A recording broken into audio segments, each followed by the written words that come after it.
Hello, hello. What's up guys? Kumusta? Sa balita. Magisguta gamay guys sa gamayng issue karon sa palibot sa nasod natong Pilipinas, di ba? So, atong utang balikan tong kuan guys, itong itong giingon nilang duha ka tonelada nga shabu daw nga ilang na intercept.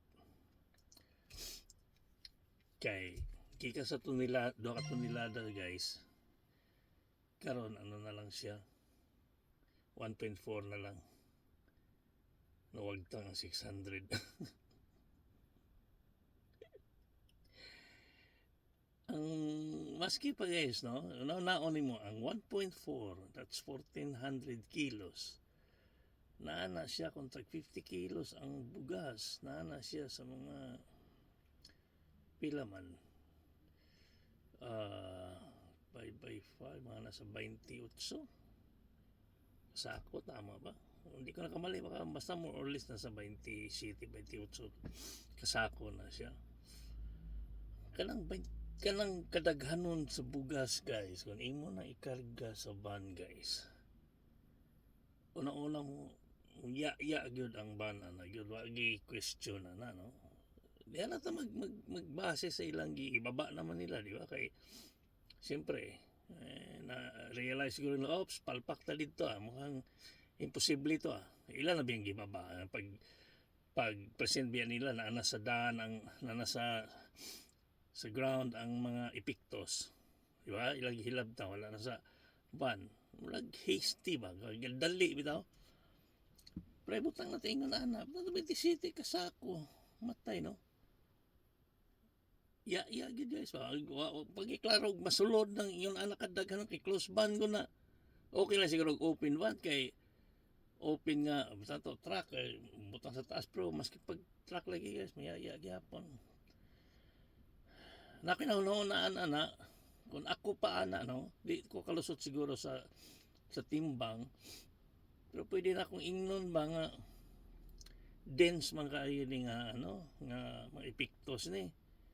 Ang bugas loose man na siya, di ba? Ang kini dense ni, meaning to say ang usa ka sako nga 50 kilos nga bugas din ha, masulod na ko siguro sa tunga sa sako ani 50 kilos na. Di ning gamay ang iyahang size, di ba? Pwede nimo masansan kay ning gamay na mas lasing mo dai katunga 50%. Pwede ka kalusot sa quantity, pero sa weight mo maglisod yun guys ba, maglisod yun sa weight mo, di kita kalusot na tulas ang likod guys, diba? So maglisod yun, the more nga magrason-rason sila guys, labas na yate nga nadakpan, na under search na ni mga kauban, under investigation pa ni nami search warrant nga gihuwat basta karon gyud guys. So meaning to say, para man kun ako mo bitag nabasa na ka, naligo pa, unya karon moingon ka nga uga kaayo ka, maglisod yung tagtuo ba kay marag clarix ko kayo mga palusot guys. Og kibalo na ka unsay tumong katong isulti na ko na dito sa gisundan ani nako nga vlog nga unsay mga rason nila nganong ilang ipalabas na nga ingon ana kay una ang suna, di ba? May accomplishment, so may accomplishment ba so may isulti karon sa suna kinala naagyo si i-present unya iyahang gusto i-dispute ang strategy ni Duterte sa una unsa pa di ba daghan kayo. So the more nga daghan sila iyaw-yaw ana, the more silang masamot kalubong sa kaawaw kay clarix mo kay palpak. May paghilom na lang nila na gis lang himo ba kay labi na karon ang tao list kay patuon mga tao karon daghan kay gabantay ra guys unsay mga lihok sa gobyerno kay daghang suko, daghang nabudol tanan, mailag ilang mabantayan yun nila niya na di na pagbugo ang pinaron guys kay grabe di na pareha sa unang ang control sa mga naratibo puro mga mainstream media karon ang mainstream media guys halos dili na kay relevant ako dugi na kay ko gatan og mainstream media guys ba maski diri sa gawas wa po kung tanaw og mainstream media diri kay puro po fake news ba puro bias. So kitanaw ko actually maski diri dito ko sa mga social media po na iban nga mga sites nga katong mga podcast nga nakatanawan na. Pero diri mao gyapon istorya. So mas labi na din sa tuwa kay ang habilin di si minay na lang siguro mga saligan din na ba. Well, daghang mo disagree na kung ngayon anak kay siyempre depende man kung si gusto mo tuuhan. Gusto na tuuhan to, di mo di ba? Tanaw mo mabitang ang tanaw ninyo namo bugo min tanaw po namo ninyo nag ano mo natulog mo di ba wa mo kibaw sa tinuod di ba asa kita presidente nga mao mo facilitate sa press conference mao mo tudlo sa isulti sa tala asa kita na di ba bangag ambot lang bisag unsaon guys wa gyud koy maingon nga abot lang abot ning gobyernohan ni kay nabudol man gyud ta clarix man kaayo so humana ta na guys what lang ta unsay mahitabo sa unahan wait and see kay the more man gud sila nga mo kapriskon nga mo na ni ilang pang istorya bago-bago usab-usab the more silang nahug sa katawanan. So move on ta na ibag-o karon ang First Lady si Lisa Marcos nagpa-interview katunying tangan siya gisulti dito so makita man ninyo na sa Mr. Media guys kay ang Mr. Media iyang gina-cover di ba kay siyempre gusto ni Lisa di ba sa may magbuot ni Lisa ni kaduha pod ang Mr. Media uhaw kay na sa mga inana nga balita pod di ba? So di na nato na iano ng video na tanawan na lang ninyo ako mo hatag lang sa opinion ana. Nayo sa kapunto man ko dito niingon siya nga gipangutana siya nga musta na mo ni Sarah ingon siya nga sa una butan ako niya ingon siya butan biya ko niya sa una mo gin ana bitaw unya siyempre di man malimod nga iyagis na bisnab na sila'y nagi sila grudge ipangutana si ni Tunying nga napabay chance nga ma-reconcile or sa pwede pa bang mag-reconcile yan gito ba nga budget na siya nako di ako nagkatawa guys diba pag natin kay himplo guys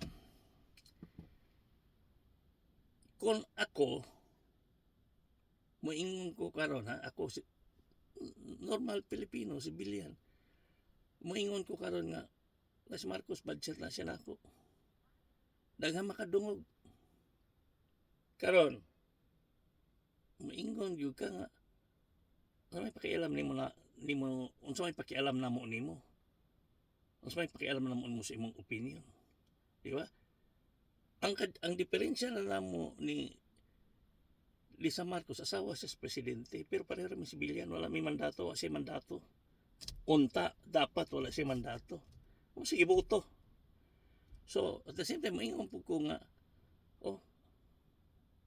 niya unsa man karon kung budget si Sarah nimo, unsa man karon, unsa man kining, unsa man iwat nimo kanang ang ning boto nga 32 million mo adjust nimo kay na budget si Sarah nimo. Mo na gusto nimong outcome. Di ba? Weirdo. Makakatawa lang ka. Di ba? Mura bitag kapakita na imong sukwahay kay sa imong ipanulti nga ipangutana pag siya dito nga siya daw kunoy nag-ano-ano sa appointment ana i-deny nga ano ako may magkuan sa appointment di una-una di magani kuno siya member sa kabinete o magani kuno siya sa meeting ano mo appeal man ka sa meeting po sa kabinete nga di lagi ka wa ka point first lady ka di ba so okay after kay mandato pero behind the scene ikaw may magbuot kay di man lingon, di man wa man na itago naghamang maski ambot lang kung kinsan tay Pilipino wa kahibaw nga si Marcos kuptanin mo sa itlog, meaning to say di ikaw gyud magbuot, di ba? Ambot lang kung ang mga uban nga nagtuo sa inyo nga ana basig sila tuo nimo, pero kami siguro pipila sa mga di mo tuo nga si Marcos dili nimo mosunod. Simple ha, karon lang, simple. Kung kanang imong interview,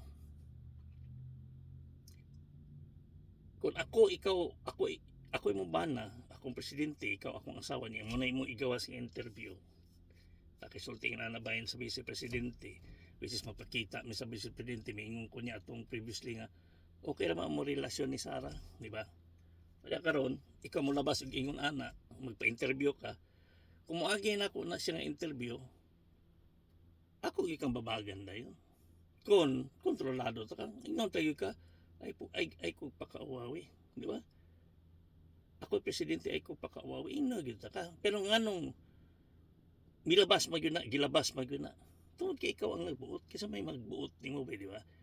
Kinsa man si Bongbong Marcos para punggan ka, di ba?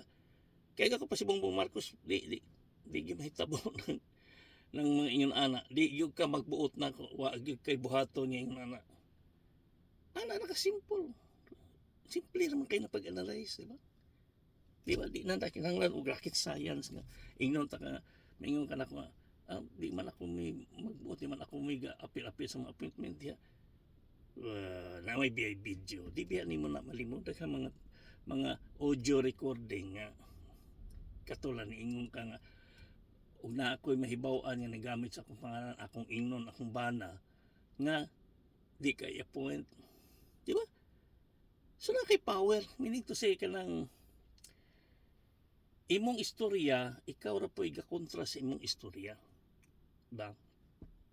So lisod, walay tao mo tuo sa imong mga gipangyaw-yaw din.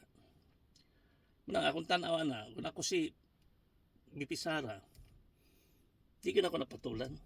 Nga naman, murag ingon ani ba? Pananita, naglakaw kas daan ron.